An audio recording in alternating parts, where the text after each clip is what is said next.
Hello, I am Muchaneta Napel. I'm here at Munich Fabric Start with the most amazing woman called Sina, who is here to talk to me about what it is that she does. But before we begin, Sina, do you mind introducing yourself to our audience? Just let them know your name and your company that you work for. Sure. Hi. Thanks Hello. for having me. Hi. I'm Sina Steidinger. I'm from Germany, but I'm based in Amsterdam since more than 3 years already. As I always say, I have a blue heart and a green mindset. So I'm working in the denim field. I'm a denim designer since more than 14 years now. But during COVID time, I realized, or let's reframe, during COVID time, I used those free time to add another education. So I studied sustainability management and textiles to basically fulfill my responsibility as a designer, because I think designers are the architects of a garment. So if we build a garment, we basically make super important choices also according to the impact linked and connected to that garment. And I wanted to fulfill that responsibility. And I had a huge lack of knowledge. So I added that studies. That was a huge eye-opener. And now I'm working on a self-employed base, doing as sustainable as possible denim design, but I'm also lecturing and consulting. I'm lecturing students and I'm consulting companies in terms of going towards a better and more circular and sustainable future. I like the fact they're from Amsterdam. I live in the Netherlands too. Ah, cool. We share that. So nice. With regards to your company and working with denim, I feel like it's got such a reputation for not being the cleanest of industries. Exactly, yeah. But I also see that it's one of the most progressive industries compared to, let's say, fashion. I always feel like the denim is really pushing forward. Yeah. And there's this kind of collaborative approach to change, which unfortunately in fashion we don't have that yet. I'm hopeful. I mean, we could also do better, to be very honest, right? But I also share that opinion that the denim people are very much into doing better, because they know actually the footprint is quite high on the conventional side. But yeah, I think there is room for improvement as well. Where do you see the denim industry? I'm just curious, where do you see it going? Where do you hope it goes in the next 5 years in terms of becoming a more cleaner industry? I think there are many super exciting, amazing next generation materials, processes and technologies out there.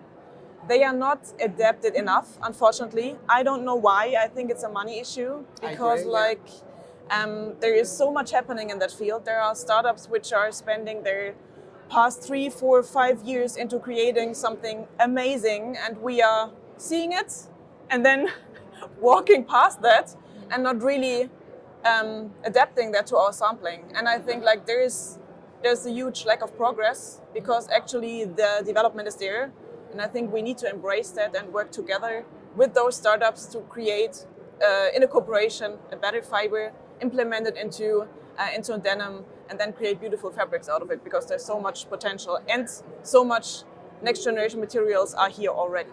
I completely agree with you, because I see that in fashion as well. Yeah. This kind of appreciation of, I guess, innovation, but no action following it. Exactly, yeah. You could say something is beautiful and lovely, but never really using it. It just stays in the cupboard.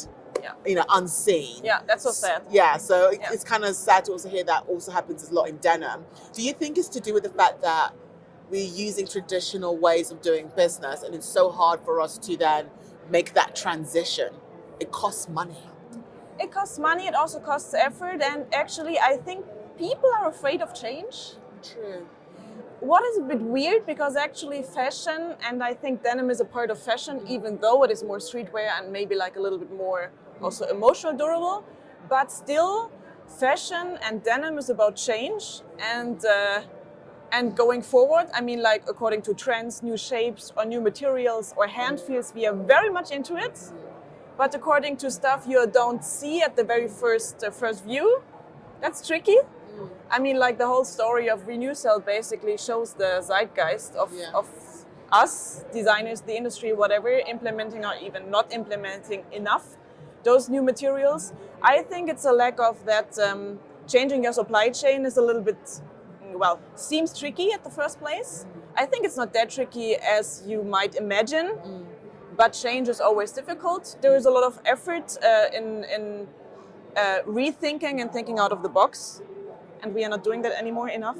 I Yeah. feel. Uh-huh. And I think we are lacking money, to be very honest. I think without money, there is no innovation. Exactly, yeah. But you know, I kind of understand where you're coming from, because I've also asked that question. Like, if fashion is this ever changing, trend focused type of industry, why they're slow in change? And I really think that fashion is two parts. There's fashion, which is the creativity, the identity, who we are. Yeah. Then there's fashion, the business. Yeah. And I think it's fashion, the business, that is hard to change. That kind of mentality, because in the end, it's the bottom line with them. It's money. Exactly, yeah. And if the fashion business can't make me money the way it should, by use this in new innovation, then I'm not going to invest in that. Because I need to invest in what makes money. So it's kind of like that business. Is that the same, would you say, with denim, that the fashion, like denim as as a design, as inspiration, as your identity, versus denim as a business? Yeah, has the okay, same I get approach? that. Yes, I mean there's money behind our jobs, of course, right? So, yeah, of course. That's and you said yourself, are you wearing what you design? I've kind of noticed you're wearing a lot of denim. Actually, now. not today. Yesterday at my talk I was, but not today. No. I do like your combination there. Thank you. Because when you said what you do, I was like, Yeah. I straight away looked at your outfit, and I was like, oh, okay, Yeah, this lady's no, wearing not her denim. So how are you finding the industry in terms of progress, in terms of like creating the creative side of it, not so much the business, but the creative side of it? I mean, I think I'm very loose to what other designers do, because I have my way and it works that way. So I basically get inspired by every day and everything, and like my whole everyday life. There is that funny story, like with me and my husband, that I'm allowed to look at every butt. Because I think like there's basically the potential to write a PhD about back pocket sizes, symmetry, position according to the yoke and everything. So I'm allowed to look like really at every butt passing us. And your husband just says, she's just working. Exactly. And he was like, yeah, I'm also helping you. So I'm sure he said that. And you also shared with me that you work in education. Exactly, yeah. A shared thing, because I also lecture at LCF. Cool. So with education, how are you finding the students are taking the industry? Because it's changing so much. Yeah. How are you kind of preparing them for that changed space they'll be entering? First of all, so I'm educating sustainability for fashion students and for fashion management students. So like really the future of our industry, basically. First of all, I give them quite a bunch of basic knowledge, because I think this is the base to really overthink and think out of the box and go more creative with your background knowledge and, let's say, impact points in your minds.